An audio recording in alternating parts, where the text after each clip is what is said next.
Hello, and welcome to another Funding the Future podcast. Our guest today is Larry Elliott. Larry will be known to many of you. Larry was the economics editor of The Guardian from 1988 to 2024, a feat that I am pretty sure nobody will ever repeat. If you look on the web, there's remarkably little about Larry. He was apparently born 70 years ago. Happy birthday, very recently. And he went to school, went to university, got a job on a local paper, worked for the Press Association, joined The Guardian in 1988, retired in November 2024, which I can confirm because I was at his retirement bash, picked up a CBE, and is now writing a book, which he assures me is just about to pop on its way to the publisher, and we'll pick that point up later on. But Larry, welcome. Hello, Richard. Good to see you. And of course, I should mention that along the way, you and I have been members of the Green New Deal group for a long time, since about 2007 or 8. And so we've been around each other's company and scene for quite a while. So this is nothing unfamiliar to either of us. No, we're old mates. Yeah. I do recall the day when I was once walking across the foyer of King's Cross and I heard this voice bellow out, "Comrade!" And that was you giving me a yell from the far side of the station. I knew it was nobody else who was going to shout that at that moment. But there we go. Now you know what we call each other. Langley, I want to start with a very specific question because we could go back deep in time and your track record will give us plenty of opportunity to do that. We're interested in the moment, by and large, on this podcast, on my blog. And I wanted to pick up an article that you wrote only a week or so ago for The Guardian, for whom you're now a fortnightly columnist, I think it's fair to say. That's right. And I liked the column. In fairness, I thought this really summarizes the world. And I just want to pick it up and give a hint of it because I think it can frame our conversation. And what you said is that with the budget, the UK budget, due in the UK on November the 26th, Rachel Reeves will be at the dispatch box.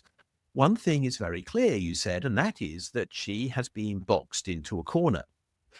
Taxes look set to rise sharply, despite a weak economy, and the government sliding in the polls.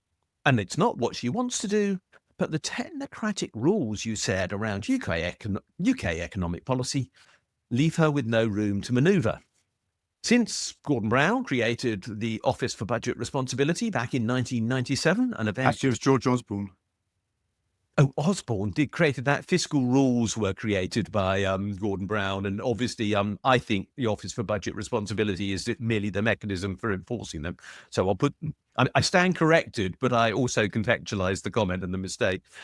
And of course, the fact that since I'm now right, 1998, the Bank of England has been setting interest rates. Basically, fiscal policy is outsourced to the OBR and monetary policy is outsourced to the Bank of England. And so what really has Rachel Reeves got left to talk about? That's the point you were making. Please, embellish, tell us more. You obviously feel that this is a mistake. It's clearly a mistake. I mean, the economy doesn't need tax rises at this point. I mean, the economy's weak, growth is weak, and Rachel has boxed herself firmly into a corner. I mean, the OBR is going to tell her what to do effectively on November the 26th. It will say that if she carries on without raising taxes, she will break her own fiscal rule. But the fiscal rule is nonsense in my view, because it effectively says that in 4 years' time, current tax receipts must exceed current public spending, and that's based not on hard evidence, but on a series of assumptions and effectively, in my view, basically guesswork as to what the state of the economy is going to be like in 4 years' time. So in essence, Rachel is going to make herself incredibly unpopular and she's going to do damage to the economy, probably already doing damage to the economy because of the speculation about which taxes are going to rise and by how much for totally spurious reasons. And in my view, if you're going to have fiscal rules, let's have fiscal rules that make sense rather than fiscal rules that make no sense. I mean, in my view, we should have we should broaden out the rules to include real economy variables rather than just notional fiscal rules. I mean, what's wrong with having a rule which says by the end of the parliament, child poverty should be on the way down, or that wealth should be more evenly distributed? If we can have some rules, let's have some meaningful rules rather than rules which are, in my view, pointless and damaging. Are the Office for National Statistics, because ONS won't be a term familiar to everyone, are they up to measuring those alternatives? Do we need different metrics altogether, different people to even measure the metrics to ensure that they would be robust? Because having a rule but not being able to measure the outcome would, I guess, not be a great idea. But I mean, I think you could. I think the ONS probably could measure the number of people living below the government's poverty line. I mean, it has done so for many, many years, and therefore, by logically, it should be able to measure the number of people. I mean, that was just an example of the sort of things the government could be basing policy on, rather than on these pointless OBR targets. I mean, the OBR is good. I don't really blame the OBR for this. I blame the politicians for their outsourcing of policy. I mean, the OBR is just doing what the OBR has been told to do, which is to assess whether the fiscal rule that Rachel has set herself is going to be met or not. So to the extent that Rachel is boxed in, she's boxed herself in by coming up with a fiscal rule which makes no sense and is going to be measured in a way which is going to damage the economy. Two other things that a lot of people talk about when it comes to an alternative fiscal rule, with which I would entirely agree, by the way. If we're to have a fiscal rule, it's got to be a meaningful one. One would obviously be climate change, which we've had an interest in common for a long time around the Green New Deal. The other one, full employment. Should they be in the mix, or is having too many variables in there another way to be boxed in at the end of the day, a recipe for failure? Well, I've got no objection to. I mean, this comes back to your argument about whether you can measure these things or not. I mean, climate change, is that going to be based around UK emissions or global emissions? I mean, to an extent, Britain has outsourced its climate change goals to other countries by actually wiping out the coal industry and most of the manufacturing. So effectively, China does most of the carbon emissions for the UK these days. So I mean, that is quite a difficult one to measure, I would have thought. But full employment, what's wrong with that? I mean, what is wrong? I mean, this really brings us on to the other pillar of macroeconomic policy, which is the Bank of England. I mean, what the Bank of England's inflation target is 2%, which it hasn't hit for at least the last 3 years, and it's got its remit is so narrow, and again, it can't really hit it. And the idea that the Bank of England can hit a specific inflation target using interest rates is for the birds, I think. Inflation is not a function of what the Bank of England does. The reason inflation went to 11% back in 2021 was not because the Bank of England failed to raise interest rates fast enough. It was because of the war in Ukraine and the impact that had on oil, energy, and food prices. And I think you've said this, Richard, that the default position for inflation is for it to be low.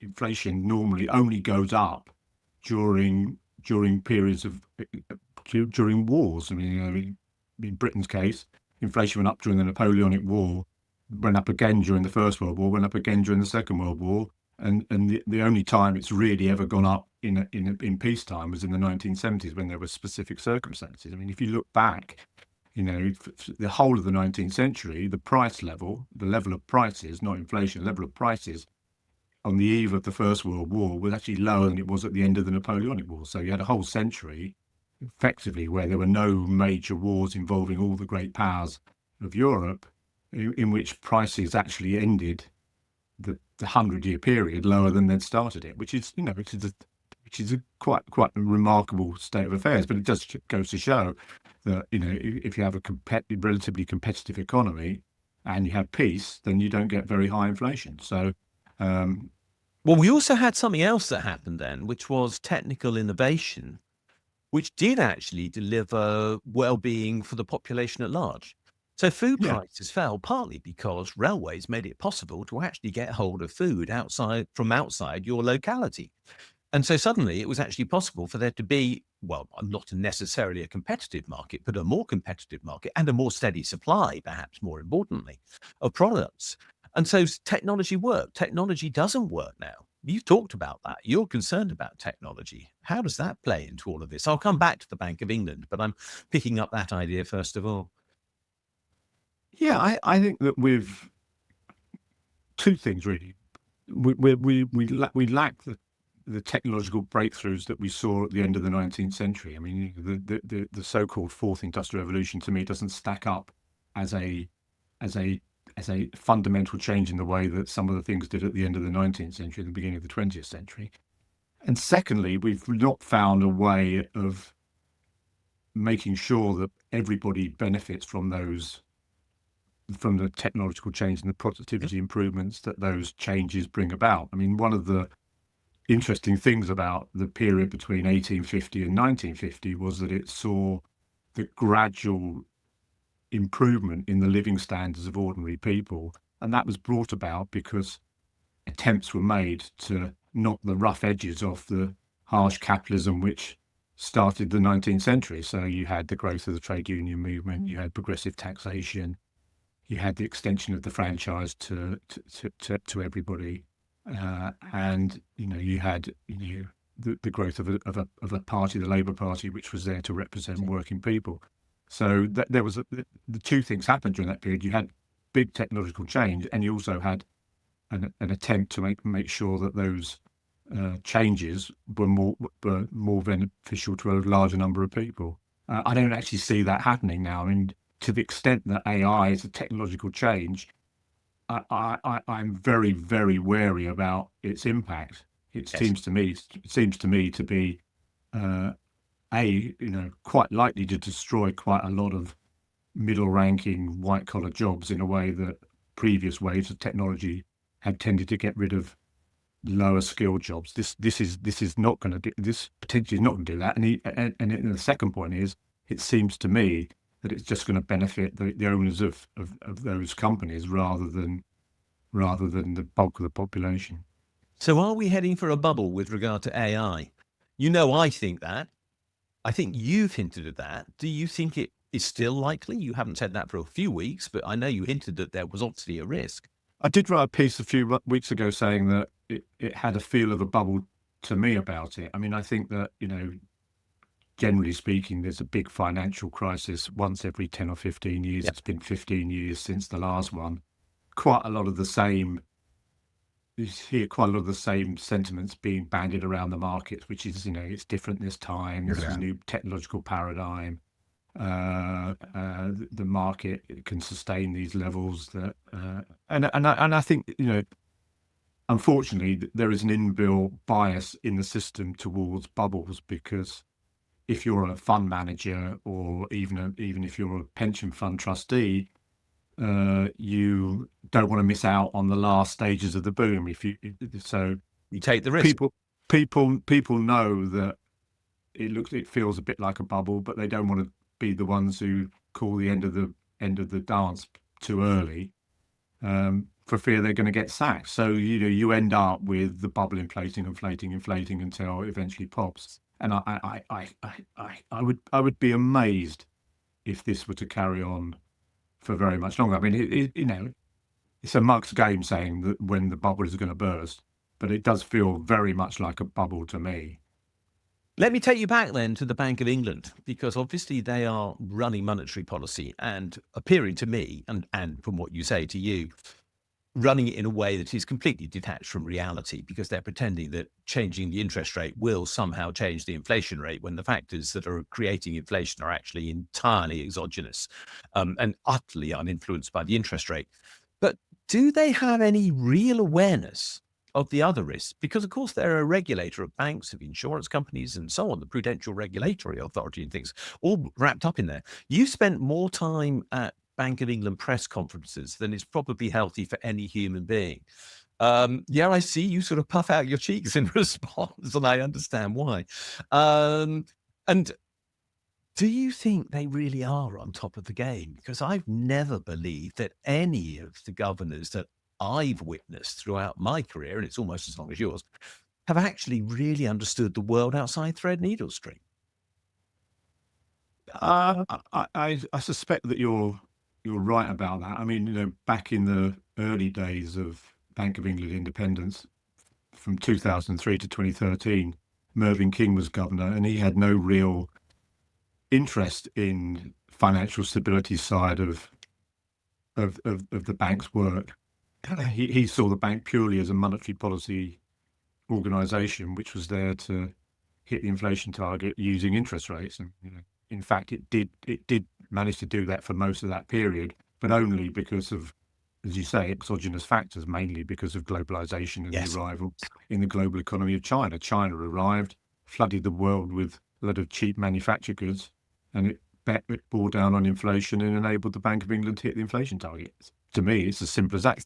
Since things have become since things have become more complicated post 2008, the bank's record has been much worse, and that seems to me to suggest that it has real trouble in hitting an inflation target using this one policy tool. I mean, the other thing that happened is that since the crisis of 2008, the bank has taken back supervision of the financial system from the essentially now has two jobs, which is one to hit the inflation target, two to ensure financial stability. I mean, so far there has been no repeat of the 2008 crisis.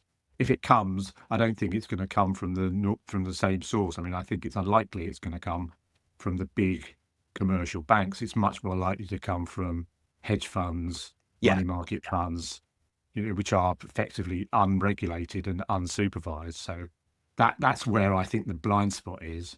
For shadow banking, those hedge funds and so on are now 50% of financing, fundamentally. Yeah, exactly. And we've let that So happen. So is the Bank of England negligent in its role as a regulator then?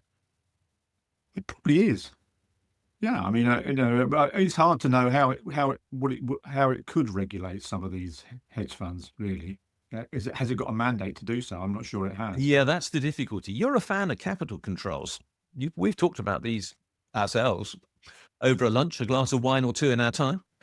Do you think they have a role to play in this situation to help regulate what's going on and give the information and the decision-making power about them to an authority like the Bank of England, in or out of the control of the Treasury?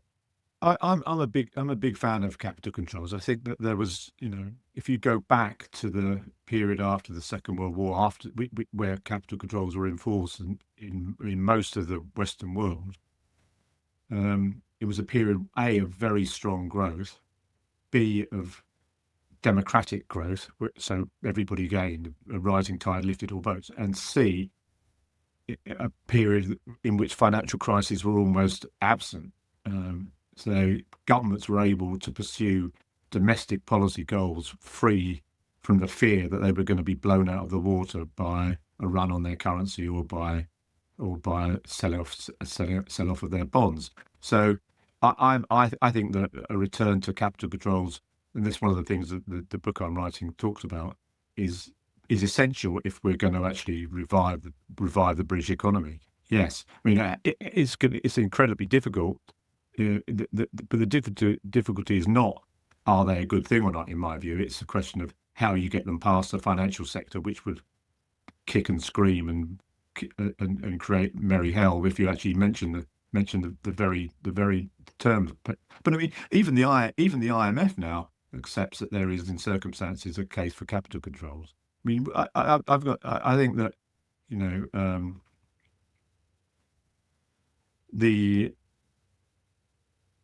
the problem is that it's not capital so much, and I'm not saying that we should stop all capital flows. We should try and stop the very rapid movements in and out of countries of capital. I mean, So the speculative flows.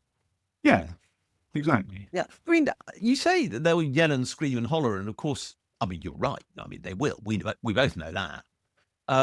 And I witnessed that for a long time in my work on tax justice. And I was told that what I wanted to do, country by country reporting, could not be achieved. I remember EY telling me they didn't know where their clients undertook their transactions. And I said, well, then you've got a big audit problem then, haven't you? Because you can't tell me as a result whether they're paying the right amount of tax, and as a consequence, their accounts aren't true and fair. They thought about that and decided they did know where their clients undertook their transactions, but they couldn't possibly account in that way.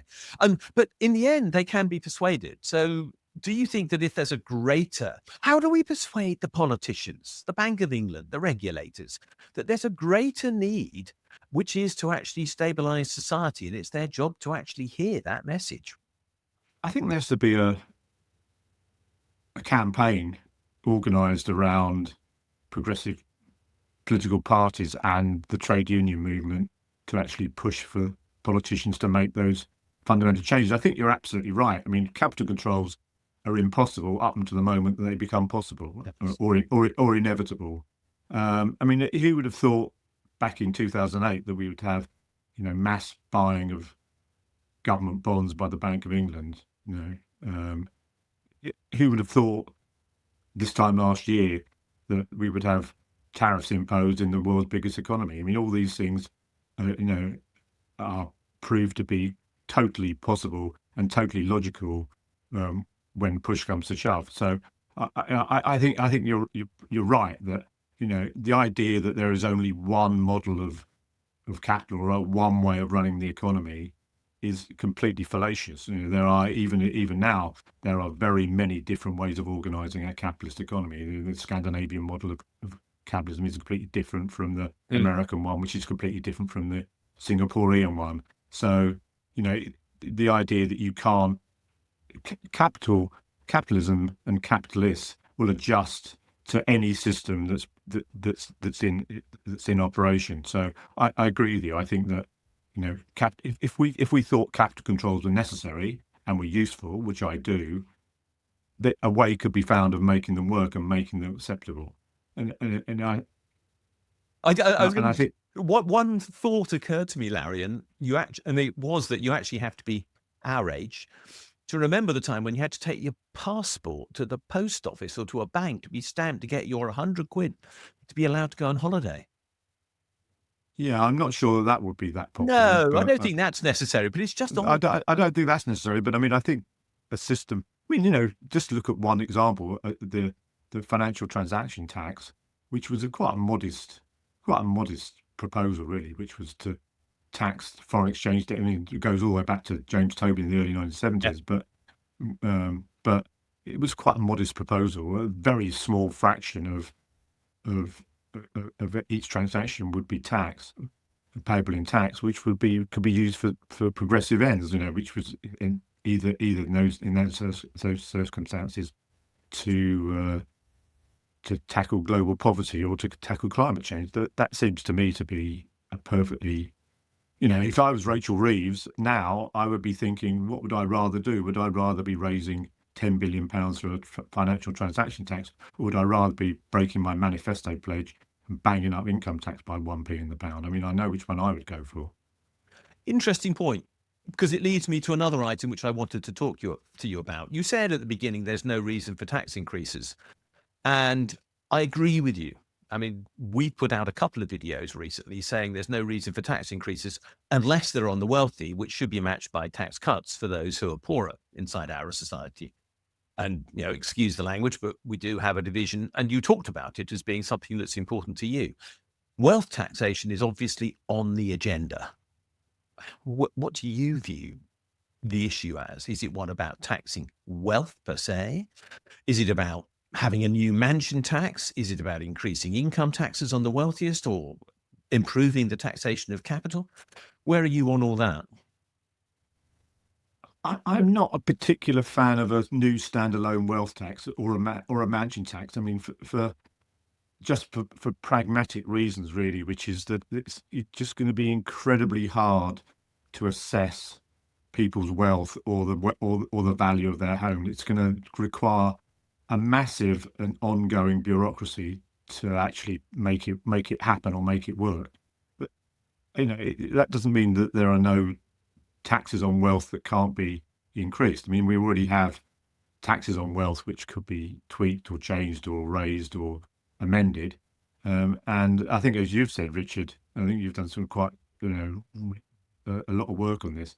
There are, there are extensions, which could raise vast amounts of money quite easily. So, I'm a big fan of your idea that you should have one rate of tax relief on pensions rather than have a top 40% taxpayers or having tax relief at that rate. Why not have either everybody gets tax relief at 20% or everybody gets tax relief at 30%?